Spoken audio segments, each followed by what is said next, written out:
ঠান্ডা চায়ের কাপে চুমুক দিয়ে মুখটা কুঁচকে নিলেন বিদ্যুৎ। ইস, ঠান্ডা হয়ে গেল যে। এই হাড় কাঁপানো শীতে এরকম ঠান্ডা চায়ের থেকে বরং উচ্ছের রস খাওয়া ভালো। সুগারটা অন্তত কন্ট্রোলে থাকে। গলার মাফলারটা আরও একে একবার উকি দিলেন রান্নাঘরে। স্বপ্না ইতিমধ্যেই 3বার চা করে দিয়েছেন। এবার আবার গরম করে দিতে বললে ওই গরম খুন্তির ছ্যাঁকা পিঠে পড়লেও পড়তে পারে। কোনো রকমে ঠান্ডা চাটা গলায় ঢেলে কাপটা সশব্দে প্লেটে নামিয়ে রাখলেন। খবরের কাগজটা খুলতে না খুলতেই বান্টির জুতোর আওয়াজ। সোফায় বসে ডাক দিল, মা, কফি দিও। মাথা নিচু করে চুলের মুঠি খামচে বসে রয়েছে বান্টি। কাল রাতেও ঝগড়া করছিল। পাশের ঘর থেকে দিব্যি গলার আওয়াজ পেয়েছিলেন বিদ্যুৎ। অথচ কয়েকদিন আগে পর্যন্ত সারাদিন ফোন কানে হা হা হেসে চলত। কিছুতেই বুঝতে পারেন না বিদ্যুৎ আজকালকার ছেলে মেয়েদের এত কিসের কথা থাকে, আর এতই বা কিসের ঝগড়া থাকে। কিন্তু পরীর গলা শুনে তো তেমন কিছু মনে হলো না। যেমন রোজ সকাল 7টায় ফোন করে বিদ্যুৎকে গুড মর্নিং জানায়, তেমনিই জানিয়েছে। আসলে সব দোষ বান্টির। পরী যথেষ্ট ভালো মেয়ে, লক্ষ্মীমন্ত মেয়ে। ওর মতো মেয়ে যেচে এই বাদরটার সাথে কখনো ঝগড়া করতে পারে না। নিজের ছেলেকে হাড়ে হাড়ে চেনেন বিদ্যুৎ। জেদি একগুঁয়ে, ছোটবেলা থেকে যেটা চাই তো সেটাই চাই।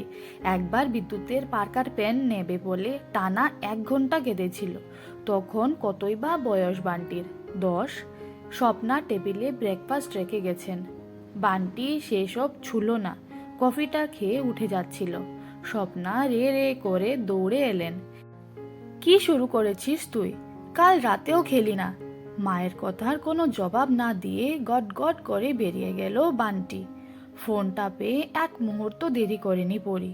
বিদ্যুৎ ঘোষ বান্টির বাবা হতে পারেন, কিন্তু তার কাছেও বাবার কম কিছু নন। সেই ছোটবেলায় যখন দাদুর হাত ধরে বান্টিদের বাড়ি যেত আর বিদ্যুৎ আঙ্কেল এত এত চকলেট দিয়ে বলতেন, বড় হলে কিন্তু সব উসুল করে নেব তোকে আমার বাড়িতে লক্ষ্মী করে নিয়ে এসে। তখন সেই বয়সে পরি অত শত না বুঝলেও এটুকু বুঝেছিল বান্টি একটা আস্ত হনুমান হলেও আঙ্কেল আন্টি তাকে খুব ভালোবাসেন। আজ এক্ষুনি যখন আন্টি ফোন করে বললেন সেই আঙ্কেলেরই হঠাৎ শরীর খারাপ হয়েছে, তখন পরি কি চুপ করে বসে থাকতে পারে? বান্টিদের ড্রয়িং রুমে পা দিয়েই পরি অবাক। আন্টি কড়াইশুঁটি ছাড়াচ্ছেন আর আঙ্কেল দিব্যি কাগজ পড়ছেন। দু চোখে বিস্ময় মেখে পরি এগিয়ে গেল ওদের দিকে। আঙ্কেল, তোমার? বিদ্যুৎ কাগজ বন্ধ করেন। কি তোমার? কি? আমার কিচ্ছুটি হয়নি। তবে হ্যাঁ, এটুকু বুঝতে পারছি তোর আর ওই বাদরটার মধ্যে কিছু একটা হয়েছে। আর তোরা যদি এমন শুকনো শুকনো মুখ করে আর ফোলা ফোলা চোখ করে ঘুরে বেড়াস, তাহলে আমার নির্ঘাত কিছু একটা হতেই পারে যখন তখন। বিদ্যুৎ পরীর মাথায় হাত রাখে। কি হয়েছে পরী? আমায় বল, কি নিয়ে রোজ রাতে এত ঝগড়া করিস তোরা? পরী বলে, ঝগড়া আমি করি না আঙ্কেল, করে তোমার ছেলে। ওকে ভালোবাসি বলে কি ও আমার মাথা কিনে নিয়েছে নাকি? গেল সপ্তাহে কলেজে আমার সেমিস্টার ছিল। পরীক্ষার পরেও ফোন অন করা হয়নি। জানো, সোজা আমাদের বাড়ি চলে গিয়েছিল। গিয়ে সে কি চেঁচামেচি। তারপর পরশু রাঙ্গাতির দেওর এসেছিল বাড়িতে। আমার সাথে বাস স্ট্যান্ডে দেখা হয়ে গিয়েছিল, দুজনে একসাথে ফিরছিলাম। সেটা নিয়েই ইস্যু। বলো তোমরা, ও ছাড়া অন্য কোনো ছেলের সাথে কথা বলতে পারবো না। অন্ধকারে নিচের ঘরে ঢুকে দরজা বন্ধ করে ফোনটা বিছানায় ছুঁড়ে দিল বান্টি। পরীর এখনো এত জেদ? হ্যাঁ, বান্টি ওই কে যেন রাঙ্গাদির দেওরকে পরীর সাথে দেখে রিয়েক্ট করেছে। বেশ করেছে, সে ছাড়া অন্য কেউ পরীর পাশে বসবে কেন? পরী বা তখন তার ফোনটা ধরল না কেন? বান্টির ভালোবাসার কোনো প্রায়োরিটি নেই তার কাছে। এই যে 2 দিন দেখা নেই, ভালোভাবে কথা বলা নেই, কই সে নিজে যেচে তো একবারও ফোন করছে না, সরি বলছে না। চোখ ফেটে কান্না আসছে বান্টির। ছোটবেলার দিনগুলোই ভালো ছিল। ভালোবাসা কি জানা ছিল না, অধিকার কি বুঝতে পারা যেত না। যবে থেকে জানলো সে সত্যি সত্যিই পরীকে ভালোবেসে ফেলেছে, একটা তীব্র অধিকার বোধ বান্টিকে গ্রাস করে ফেলেছে। পরী কেন বোঝে না যে বান্টি কখনোই তার পরীকে কারোর সাথে শেয়ার করতে পারবে না। চোখ দুটো বড্ড জ্বালা করছে। বান্টি ফোনটা তুলে নেয়, পরীর নম্বর ডায়াল করে। আর নয়, এবার সে নিজে থেকে সরি চেয়ে নেবে। আর ঝগড়া ভাল লাগছে না।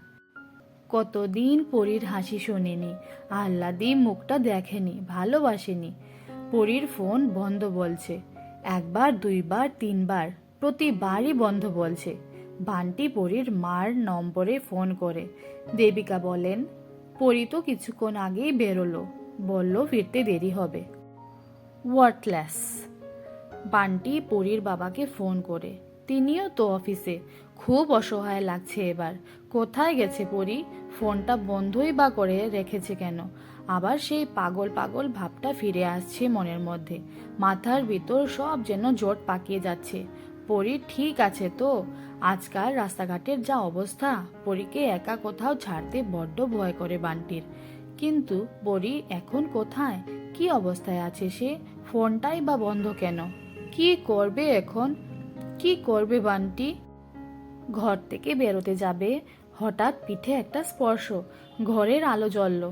পরী! বান্টি জড়িয়ে ধরে পরীকে। ফোনটা বন্ধ করে রেখেছিস কেন? জানিস না তোকে নিয়ে আমি কতটা ওরিড? পরী নিজেকে ছাড়িয়ে নেয়। ওরিড যখন তখন ঝগড়া করিস কেন? আর না খেয়ে থাকিসই বা কেন? ইগো সরিয়ে একটা সরি বলে দিলেই তো মিটে যায়। বিদ্যুৎ স্বপ্না ঘরে এসে ঢুকেছেন। বিদ্যুৎ ছেলের কাঁধে হাত রাখেন। দেখ, সম্পর্ক ঠিক জলের মতো, যেই পাত্রে রাখবি তেমনি আকার নেবে। আবার বন্ধ বোতলে চাপ দে, ছিপি খুলে বেরিয়ে পড়বে। পরি যদি অন্য কোনো ছেলের সাথে কথা বলে মেশে, কি ক্ষতি? তুই না আজকের ছেলে, ভালোবাসার প্রতি এতটুকু বিশ্বাস নেই? নে সরি বল।